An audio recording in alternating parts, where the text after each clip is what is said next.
Chapter 9. The rifle ball passed so close to Sir Lawrence's hair. The crack of return fire sounded behind him, then Timorous slashed out at the French dragon as they swept past, breaking the deep blue hide with long gashes even as he twisted gracefully to avoid the other dragon's talons.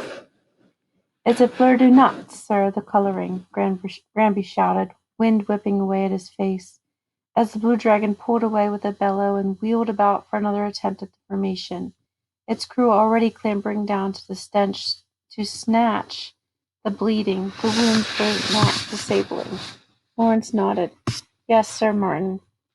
Or "Yes, Mr. Martin," he called more loudly. "Get the flash powder ready. We will give them a show on their next pass." The French breed were heavily built and dangerous, but they were nocturnal by nature and their eyes sensitive to sudden flashes of bright light. "Mr. Turner, the flash powder warning signal, if you please." A quick confirmation came from Messeria's signal sign. The Yellow Reaper was herself engaged in fending off a spirited attack against the front of the formation by a French middleweight. Lawrence reached out to pat Temeraire's neck, catching his attention. "We're going to give the fleur de noix a dose of flash powder," he shouted. "Hold this position and wait for the signal." "Yes, I am ready," Temeraire said, a deep note of excitement ringing in his voice. He was almost trembling.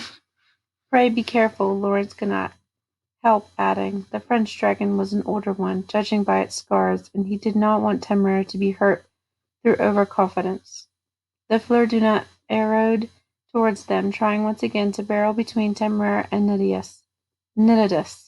The goal was clearly to split apart the formation, injuring one or the other dragon in the process, which would leave Lily vulnerable to attack from behind on the subsequent pass.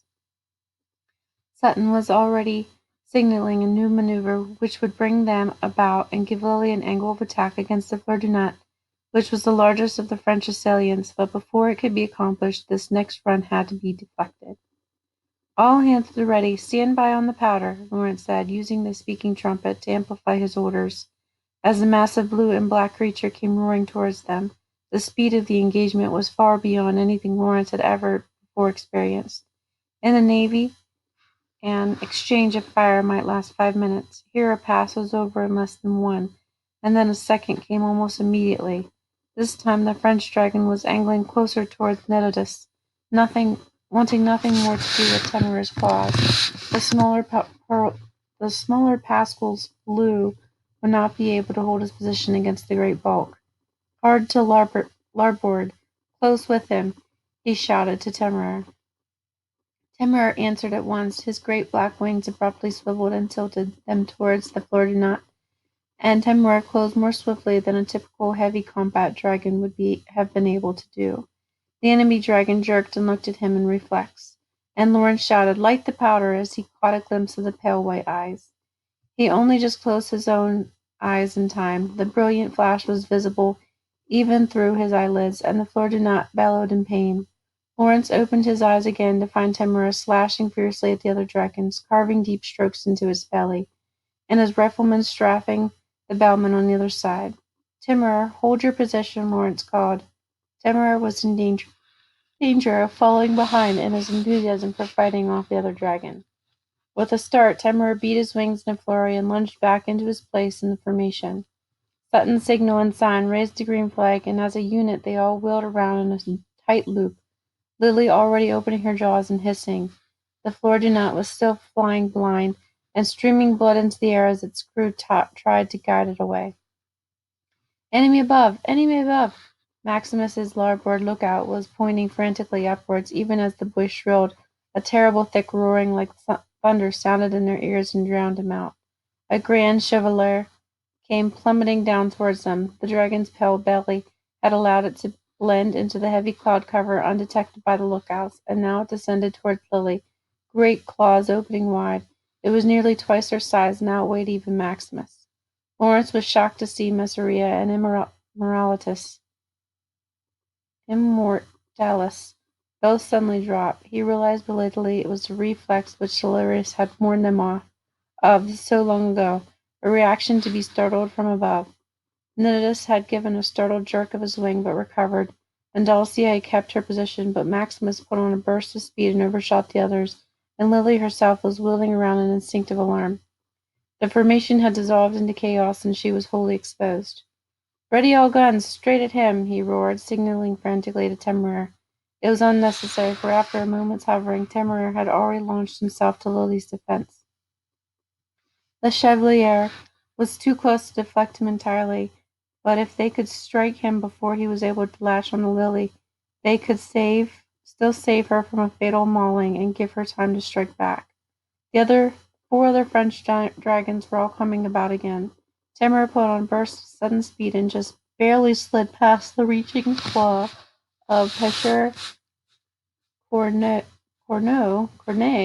and collided with the great French beast with all its claws outstretched, even as Chevalier slashed at Lily's back. She shrieked in pain and fury, thrashing. The three dragons were all entangled now, beating their wings furiously in opposite directions, clawing and slashing. Lily could not spit upwards. They had to somehow get her loose, but Temeraire was much smaller than the Chevalier, and Lawrence could see the enormous dragon's claws sinking deeper into Lily's flesh, even though her crew were hacking at the iron-hard talons with axes. "Get a bomb up here," Lawrence snapped to Granby. They would have to try and hurl one into the Chevalier's belly rigging, despite the danger of missing and striking Temeraire or Lily. Temeraire kept slashing away in a blind passion, his sides belling out for breath. He roared so tremendously that his body vibrated with the force, and Lawrence's ears ached. The Chevalier shuddered with pain. Somewhere on his other side, Maximus also roared, blocked from Lawrence's sight by the French dragon's bulk. The attack had its effect. The Chevalier bellowed in deep, hoarse voice, and his claws sprang free. "Cut loose!" Lawrence shouted. "Temeraire, cut loose! Get between him and Lily!" In answer, Temeraire pulled himself free and dropped. Lily was moaning, streaming blood, and she was losing elevation rapidly. Having driven off the Chevalier was not enough. The other dragons were now as great a danger to her until she could get back aloft into fighting position. Lawrence heard Captain Harcourt calling orders whose words he could not make out. Abruptly, Lily's belly rigging fell away like a great net sinking down through the clouds, and bombs, supplies, baggage all went tumbling down and vanished into the waters of the channel below. Her ground crew were all tying themselves to the main harness instead. Thus lightened, Lily shuddered and made a great effort. Beating back up into the sky, the wounds were being packed with white bandages, but even at a distance Lauren could see she would need stitching. Maximus had the Chevalier engaged, and the Pêcheur Corneille and the Fleur de Net were falling into a small wedge formation with the other French middleweight, preparing to take a dash at Lily again. Temeraire maintained position just above Lily and hissed threateningly, his bloody claws flexing, but she was climbing too slowly. The battle had turned into a wild melee. Though the other British dragons had now recovered from their initial fright, they were in no sort of order. Harcourt was wholly occupied with Lily's difficulties, and the last French dragon, Pêcheur was fighting Massoria down far below. Clearly the French had identified Sutton as the commander, and were keeping him out of the way, a strategy Lawrence could grimly admire. He had no authority to take command. He was the most junior captain in the party, but something had to be done. "Turner," he said, catching his signal and sign's attention, but before he gave any order the other British dragons were already wheeling around and in motion. "Signal, sir, form up around leader," Turner said, pointing. Lawrence looked back and saw Bucurus swinging into Maximus's usual place with signal flags waving. Not being limited to the formation's pace, Choiseul and the big dragon had gone on ahead of them. But his lookouts had evidently caught sight of the battle, and he had now returned. Lawrence tapped Temeraire's shoulder to draw his attention to the signal. "I see it," Temeraire called back, and at once backwind and settled into his proper position. Another signal flashed out, and Lawrence brought Temeraire up and in closer. Leonidas also pulled in more tightly, and together they closed the gap in the formation where Massoria would normally have been. "Formation, rise together," the next signal came, and with the other dragons around her, Lily took heart and was able to beat up more strongly. The bleeding had stopped at last. The trio of French dragons had separated. They could no longer hope to succeed with a collective charge. Not straight into Lily's jaws, and the formation would be up to the level of the Chevalier in a moment. Maximus, break away! The signal flashed. Maximus was still engaged in close quarters with the Chevalier, and rifles were cracking away on both sides. The great regal Cooper gave a final slash of his claws and pushed away, just a fraction too soon, for the formation was not yet high enough, and another few minutes were necessary before Lily would be able to strike. The Chevalier's crew now saw his fresh danger and sent the big dragon back aloft. A great deal of shouting going on aboard in French. Though he was bleeding from many wounds, the Chevalier was so large that these did not hamper him severely, and he was still able to climb quicker than the injured Lily. After a moment, Choiseul signaled formation, hold, elevation, and they gave up the pursuit. The French dragons came together at a distance into a loose cluster, wheeling around as they considered a next attack. But when they all turned as one and fled rapidly northeast, the Pecheur disengaged from Isauria also. Temera's lookouts were all calling out and pointing to the south, and when Lawrence looked over his shoulder, he saw 10 dragons flying towards them at great speed, British signals flashing out from the Longwing in the lead. The Longwing was indeed Excidium. He and his formation accompanied him along the rest of the journey to the Dover covert, the two heavyweight checkered nettles among them taking it in to turn to support Lily on the way. She was making reasonable progress, but her head was drooping, and she made a very heavy landing, her legs trembling so the crew only barely managed to scramble off before she crumbled to the ground. Captain Harker's face was streaked with unashamed tears, and she ran to Lily's head and stood there caressing her, murmuring loving engagements while the surgeons began their work. Lawrence directed Temeraire to land on the very edge of the covert's landing ground, so the injured dragon might have more room. Maximus, Immortalis, and Missoria all had taken painful, if not dangerous, wounds in the battle, though nothing like what Lily had suffered, and their low cries of pain were very difficult to hear. Lawrence repressed a shudder and stroked Temeraire's sleek neck. He was deeply grateful for Temeraire's quickness and grace, which had preserved him from the other's fate. Mr. Granby, let us unload at once, and then, if you please, let us see what we can spare for the moment of comfort, for the comfort of Lily's crew. They have no baggage left, it looks to me. Very good, Sir Granby said, turning to give the orders at once. It took several hours to settle the dragons down and get them unpacked and fed. Fortunately, the covert was a very large one, covering perhaps 100 acres when including the cattle pastures. And there was no difficulty about finding a comfortably large clearing for Temeraire. Temeraire was wavering between excitement as having seen his first battle and deep anxiety for Lily's sake. For once he ate only indifferently, and Lawrence finally told the crew to take away the remainder of the carcass. We can hunt in the morning. There is no need to force yourself to eat, he said. Thank you. I truly do not feel very hungry at the moment, Temeraire said, settling down his bed. He was quiet until they cleaned him, until the crewmen had gone and left him alone with Lawrence. His eyes were closed to slits, and for a moment Lawrence wondered if he had fallen asleep. Then he opened them a little more and asked softly, Lawrence, is it always so after a battle? Lawrence did not need to ask what he meant. Temeraire's weariness and sorrow were apparent. It was hard to know how to answer. He wanted so very much to reassure. Yet he himself was still tense and angry, and while the sensation was familiar, its lingering was not. He had been in many actions no less deadly or dangerous, but this one had differed in the crucial respect. When the enemy took aim at his charge, they were threatening not his ship, but his dragon, already the dearest creature to him in the world. Nor could he contemplate injury to Lily or Maximus or any of the members of the formation with any sort of detachment.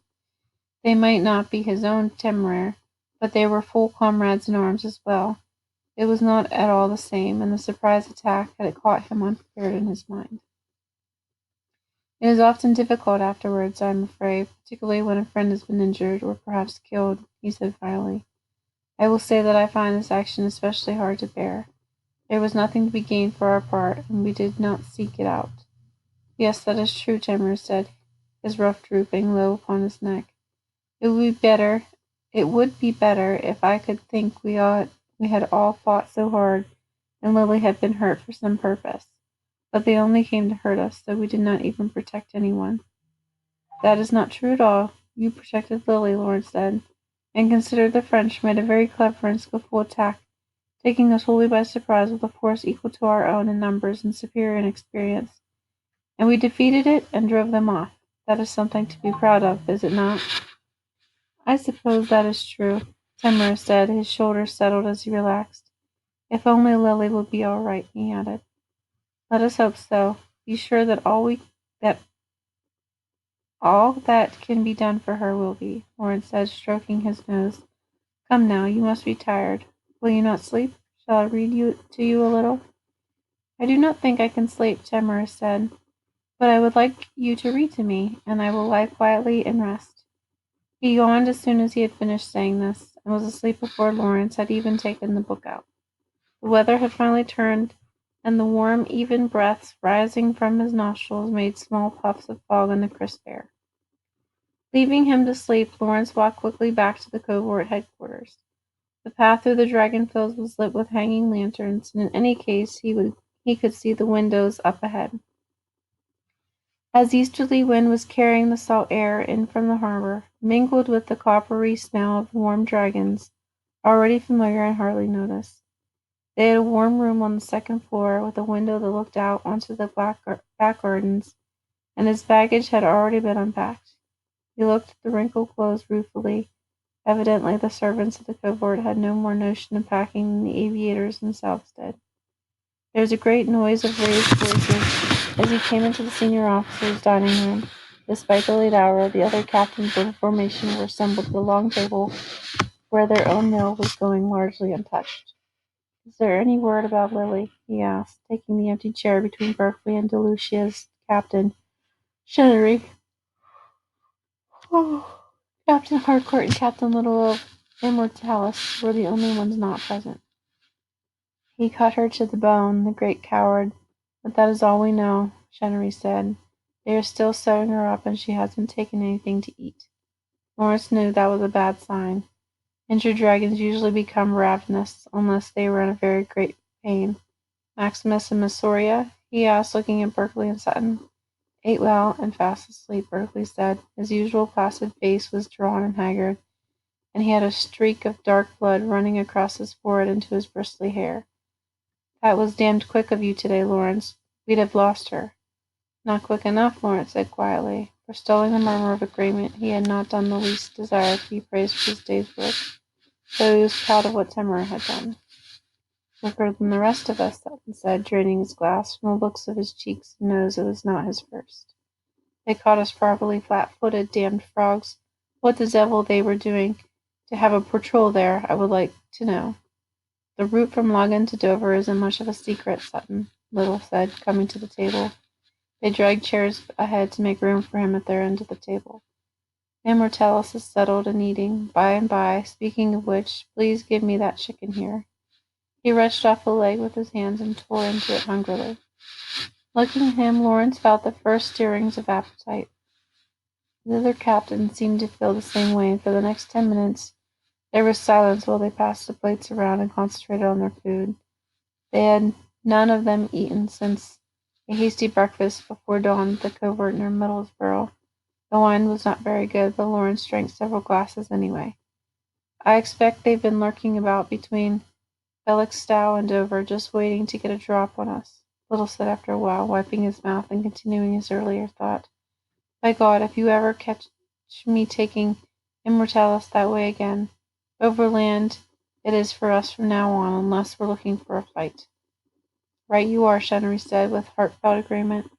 "Hello, Chousel. Pull up a chair." He shuffled over a little more, and the royalist captain joined them. "Gentlemen, I am very happy to say that Lily has begun to eat. I've just come from Captain Harcourt," he said, and raised a glass. "To her health, may I propose?" "Hear, hear," Sutton said, refilling his own glass. They all joined in the toast, and there was a general sigh of relief. "Here you all are, then, eating, I hope. Good, very good." Admiral Lenton had come up to join them. He was the commander-in-chief of the Channel Division, and thus all those dragons at the Dover covert. No, don't be fools, don't get up, he said impatiently, as Lawrence and Giselle began to rise, and the others belatedly followed. After the day you've had, for heaven's sakes. Here, pass that bottle over, Sutton, so you all know that Lily is eating. Yes, the surgeons hope she will be flying short distances in a couple of weeks, and in the meantime, you have at least nicely mauled a couple of their heavy combat beasts. A toast to your formation, gentlemen. Lawrence was at last beginning to feel his tension and distressed ease. Knowing Lily and the others were out of danger was a great relief, and the wine had loosened the tight knot in his throat. The others seemed to feel much the same way, and conversation grew slow and fragmented. They were all much inclined to nod over their cups. I am quite certain that the Grand Chevalier was triumphalist, Choiseul was telling Admiral Letton quietly. I have seen him before. He is one of France's most dangerous fighters.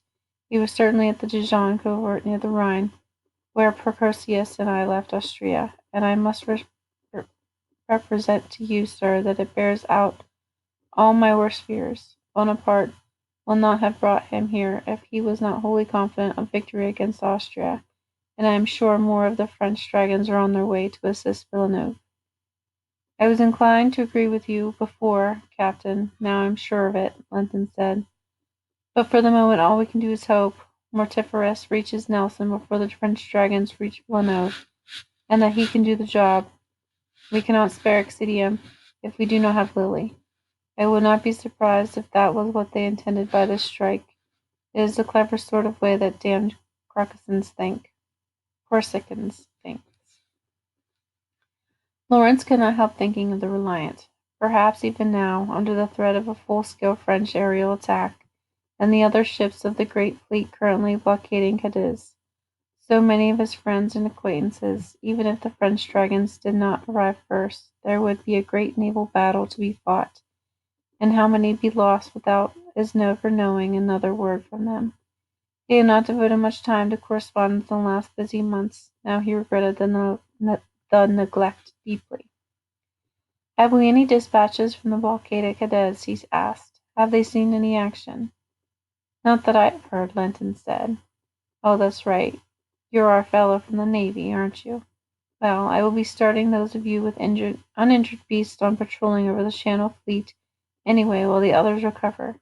You can touch down for a bit by the flagship and hear the news. They'll be damned glad to see you. We haven't been able to spare anyone long enough to bring them the post in a month." "Will you want us tomorrow, then?" Jennery asked, stifling a yawn, not entirely successful. "No, I can spare you a day. See to your dragons and enjoy the rest while it lasts," Linton said, with a sharp brang laugh. "I'll be having you roosted out of bed at dawn the day after." Temeraire slept very heavily, and late the next morning, leaving Lawrence to occupy himself for some hours after breakfast. He met Berkeley at the table and walked back with him to see Maximus. The regal cooper was still eating, a procession of flesh-slaughtering sheep going down his gullet one after another, and he only rumbled a wordless, mouthful greeting as they came to the clearing. Berkeley brought out a bottle of rather terrible wine and drank most of it himself, while Lawrence sipped at his glass to be polite. As they told over the battle again with diagrams scratched in the dirt and pebbles representing the dragons. He would do very well to add a light flyer, a grayling if one could be spared, to fly look out above the formation, Berkeley said, sitting back heavily upon a rock. "It is all our big dragons being young. When the big ones panic in that way, the little ones will have a start even if they know better." Lawrence nodded. "Although I hope this misadventure will at least have given them some experience in dealing with the fright," he said. "In any event, the French cannot count on having such ideal circumstances often. Without the cloud cover they should never have managed it. Gentlemen, are you looking over the plan of yesterday?" Choiseul had been walking past towards the headquarters. He joined them and crouched down beside the diagram. "I am very sorry to have been away at the beginning." His coat was dusty and his neckcloth was stained badly with sweat.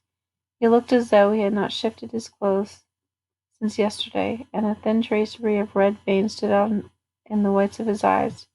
He rubbed his face as he looked down. "Have you been up all night?" Lawrence asked. Choiseul shook his head. "No, but I took it in turns with Catherine, with Harcourt, to sleep a little by Lily. She would not rest otherwise. He shut his eyes in an enormous yawn and nearly fell over. Merci, he said, grateful for Lawrence's steadying hand, and pushed himself slowly to his feet. I will leave you. I must get Catherine some food. Pray go and get some rest, Lawrence said. I will bring her something. Tamara is asleep and I am at liberty. Harcourt herself was wide awake, pale with anxiety, but steady now, giving orders to the crew and feeding Lily with chunks of still steaming beef from her own hand, a constant stream of encouragement coming from her lips. Lawrence had brought her some bread with bacon. She would have taken the sandwich in her bloody hands, unwilling to interrupt, but he managed to coax her away long enough to wash a little and eat while a crewman took her place. Lily kept eating, with one golden eye resting on Harcourt for reassurance. Giselle came back before Harcourt had quite finished, his neckcloth and coat gone, and a servant following with a pot of coffee, strong and hot. Your lieutenant is looking for you, Lawrence. Timur begins to stir, he said, sitting down again heavily beside her. I could not manage to sleep. The coffee has done me well. Thank you, Jean-Paul. If you are not too tired, I would be very grateful for your company, she said, already drinking her second cup. Pray, have no hesitation, Lawrence. I am sure Timur must be anxious. I am obliged to you for coming. Lawrence bowed to them both, and though he had a sense of awkwardness for the first occasion since he had grown used to Harcourt, she was leaning with no appearance of consciousness against Giselle's shoulder, and he was looking down at her with undisguised warmth. She was quite young, after all, and Lawrence could not help feeling the absence of any suitable chaperone. He consoled himself that nothing had happened with Lily and the crew present, even if they had not been so obviously done in any case. He could hardly stand with the circumstances, and he hurried away to Timorous clearing.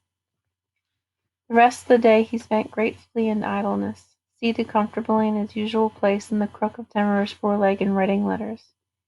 He had formed an extensive correspondence while at sea, with all the long hours to fill, and now many of his acquaintances were owed responses. His mother, too, had managed to write him several hasty and short letters, evidently kept from his father's knowledge. At least they were not franked, so Lawrence was obliged to pay to receive them. Having gorged himself to compensate for his lack of appetite the night before, Timur then listened to the letters Lawrence was writing, and dictated his own contributions, sending greetings to Lady Ellendale and to Riley. And do ask Captain Raleigh to give my best wishes to the crew of the Reliant, he said. It seems so very long ago, Lawrence, does it not? I have not had fish in months now. Lawrence smiled at this measure of time. A great deal has happened, certainly. It is strange to think it has not even been a year, he said, sealing the envelope and writing the direction. I only hope they are all well. It was a last, and he laid it upon the substantial pile with satisfaction. It was a great deal easier in his conscience now. Roland, he called, and she came running up from where the cadets were playing a game of jacks. Go take this to the dispatch post, he said, handing her the stack. Sir, she said, a little nervously, accepting letters. When I am done, might I have liberty for the evening? He was startled by the request. Several of the ensigns and midwingmen had put in for liberty and had it granted that they might visit the city, but the idea of a 10-year-old cadet wandering about Dover alone was absurd, even if she was not a girl. Would this be for yourself alone, or will you be going with one of the others? He asked, thinking she might have been invited to join one of the older officers in a respectable excursion. No, sir, only for me, she said. She looked so very hopeful that Lawrence thought for a moment of granting it and taking her himself, but he could not like to leave Timur alone to brood over the previous day. Perhaps another time, Roland, he said gently. We'll be here in Dover for a long time now, and I promise you will have another opportunity. Oh, she said, downcast. Yes, sir. She went away drooping, so that Lawrence felt guilty. Timur watched her go and inquired, Lawrence, is there something particularly interesting in Dover? And might we go and see it? So many of our crew seem to be making a visit. Oh dear, Lawrence said. He felt rather awkward explaining that the main attraction was the abundance of harbor prostitutes and cheap liquor. Well, a city has a great many people in it, and thus various entertainments provided in close proximity, he tried. Do you mean such as more books? Timorous said. But I have never seen Dune or Collins reading, and they were so very excited to be going, they talked of nothing else all yesterday evening. Lawrence silently cursed the two unfortunate young wingmen for complicating his task, already planning their next week's duties in a vengeful spirit. There is also the theatre and concerts, he said lamely. But this was carrying concealment too far. The sting of dishonesty was unpleasant, and he could not bear to feel he had been deceitful to Temeraire, who after all was grown now. But I am afraid that some of them go there to drink and keep low company, he said more frankly. Oh, you mean horse? Tamara said, startling Lawrence so greatly he nearly fell from his seat. I do not know that they had those in cities too, but now I understand. What on earth have you heard of them? Lawrence asked, steadying himself now relieved of the burden of explanation. He felt irrationally offended that someone else had chosen to enlighten Temeraire. Oh, Victorius at Lac Lagan told me, for I wondered why the officers were going down to the village when they did not have family there. Temeraire said, But you have never gone. Are you sure you would not like to? He added almost hopefully. My dear, you must not say such things, Lawrence said, blushing and shaking with laughter at the same time. It is not a respectable subject for conversation at all, and if men cannot be prevented from indulging the habit, they at least ought not to be encouraged. I shall certainly speak with Dunn and Collins. They ought not to be bragging about it, and especially not where the ensigns might hear. I do not understand, Timorous said. Vindictus said that it was prodigiously nice for men, and also desirable, for otherwise they might like to get married, and that did not sound very pleasant at all.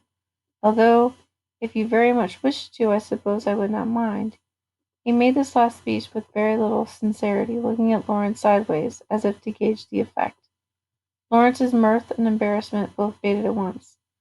I am afraid you have been given some very incomplete knowledge, he said gently.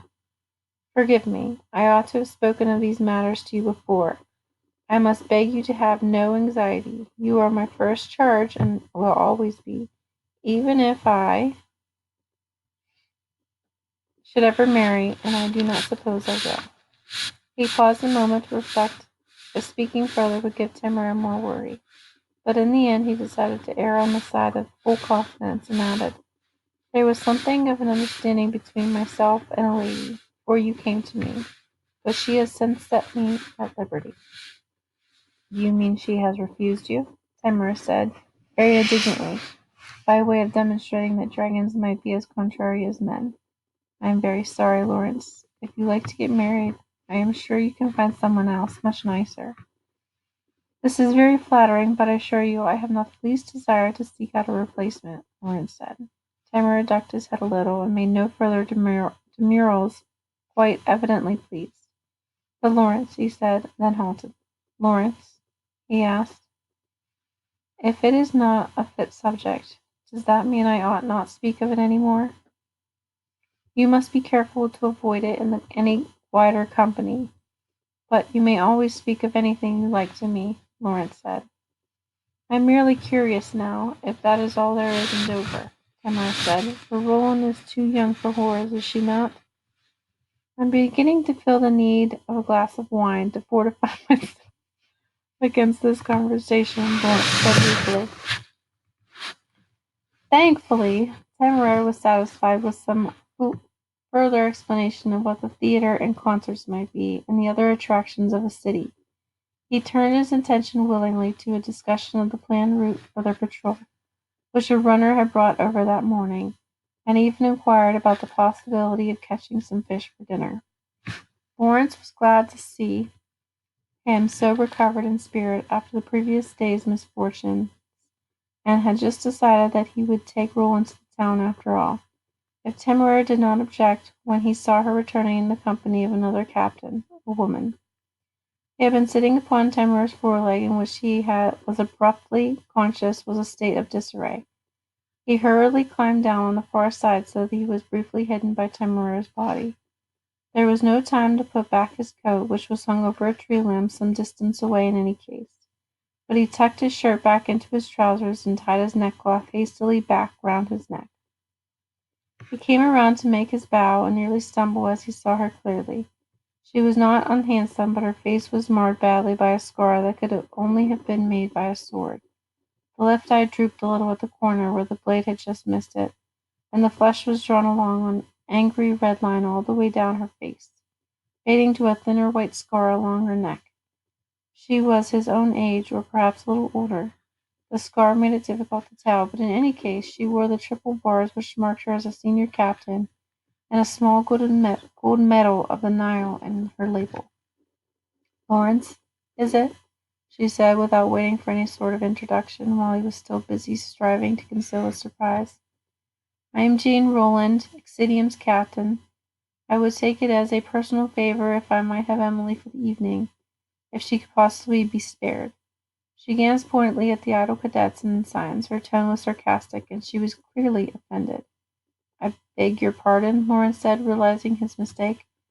"I had thought she went at liberty to visit the town. I did not realize—" And here he barely caught himself. He was quite sure they were mother and daughter, not only because of the shared name, but also a certain similarity of feature and expression. But he could not simply make the assumption.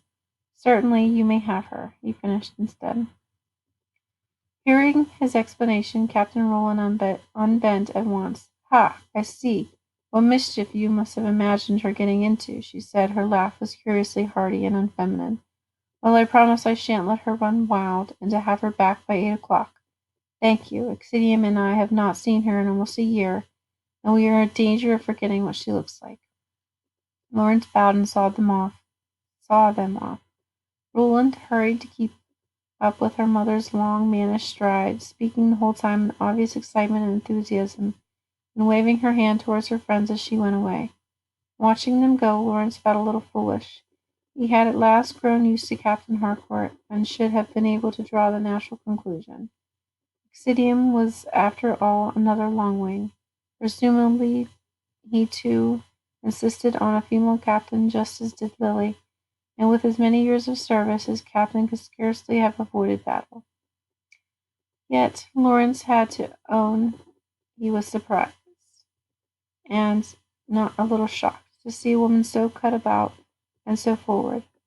Harcourt, his only other example of a female captain, was by no means missish, but she was still quite young and conscious of her early promotion, which perhaps made her less assured. With the subject of marriage so fresh in his mind after his discussion with Temur, he also could not help wondering about Emily's father. If marriage was an awkward proposition for a male aviator, it seemed nearly inconceivable for a female one. The only thing he could imagine was that Emily was natural born, and as soon as the idea occurred to him, he schooled himself to be entertaining such thoughts about a perfectly respectable woman he had just met. But his involuntary guess proved entirely correct in the event.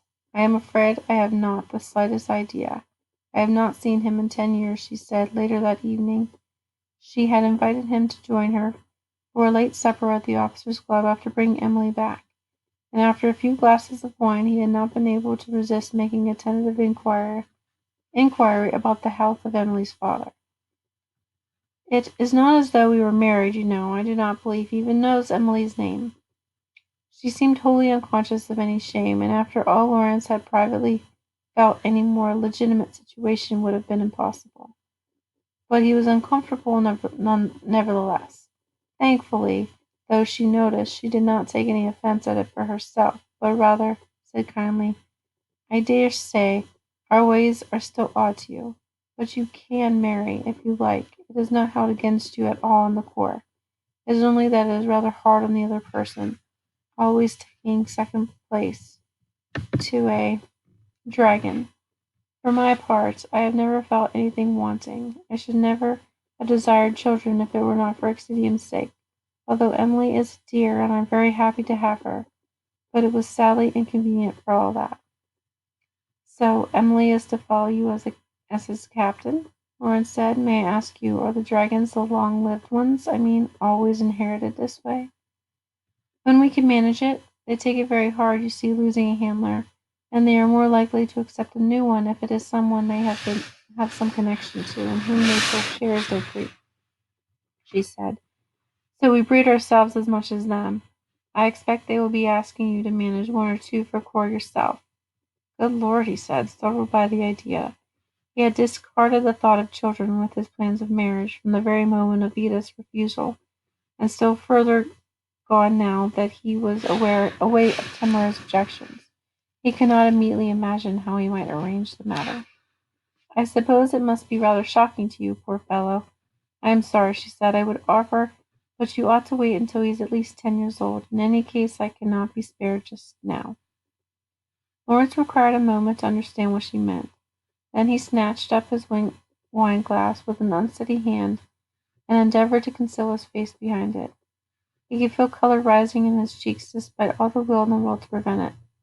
Very kind, he said into the cup. Strangled half between mortification and laughter, it was not the sort of offer he had ever envisioned receiving, even if he had only half been made. Even if it had only half been made.